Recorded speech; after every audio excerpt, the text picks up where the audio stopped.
The first thing I want to put up front here before addressing the connecting to source issue is the question if what I just said, kind of that this is kind of the connecting social and leadership work with the dimension of consciousness and changes in individual and collective consciousness. If that is what actually is going on in the world today, why is it that we aren't seeing more of these changes in larger institutions? So if it is true what I said, that many people individually, personally, have experiences on these deeper levels, although very often we are not aware of them, but if that's a widespread phenomenon in our time today, why is it that we are not seeing more of that in our larger institutions today? And the answer, I believe, is that the moment we try to move on a collective level from this first level, which is the level of downloading, the moment we try to go beyond the downloading and try to move down to these deeper levels of awareness and operating that allow us to respond to a situation differently as individuals and as groups and organizations. The moment we do that, we embark on a journey that is confronting us with three enemies, with three kind of sources of resistance that we have to learn how to deal with. And the first enemy, or the first source of resistance we are meeting on that journey, is called VOJ, voice of judgment. And voice of judgment is what blocks our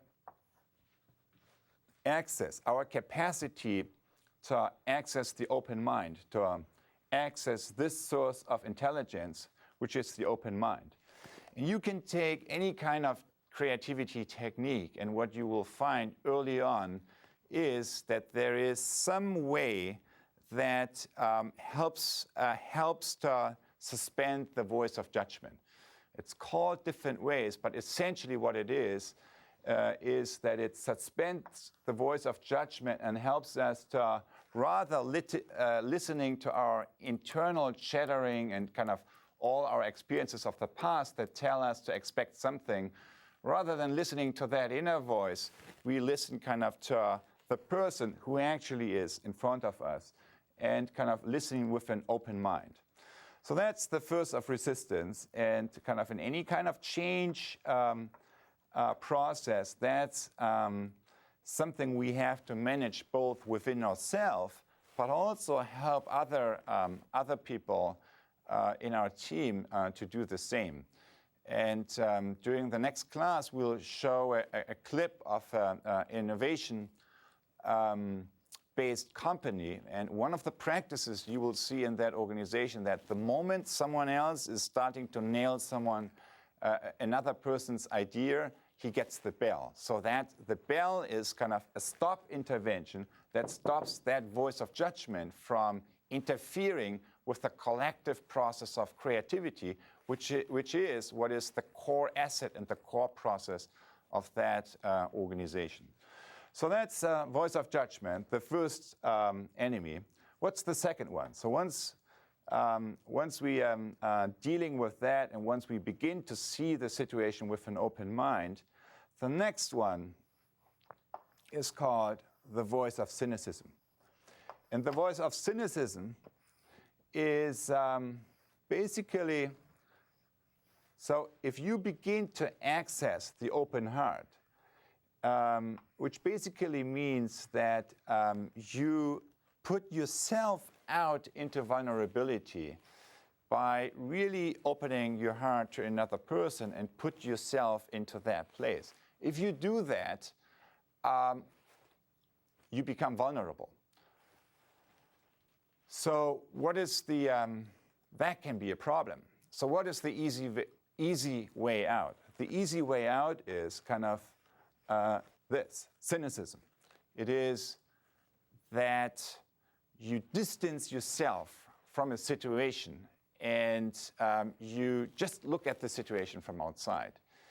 And again, so don't get me wrong, I'm not saying you should not be cynical, you should never be cynical. All I'm saying is, if your goal, if you want to connect with your kind of deeper source of creativity, then the voice of cynicism is just as dysfunctional as the voice of judgment is, because it's doing the same thing. It's blocking your way on the way down. It's blocking, in this case, your capacity to access the intelligence of the open heart, to access the intelligence of hard thinking, which kind of in groups kind of is a collective capacity that we can develop if kind of we cross this threshold. And then the third one, of course, we all know very well. The third one is the voice of fear. The voice of fear, which is blocking our capacity to access the open will.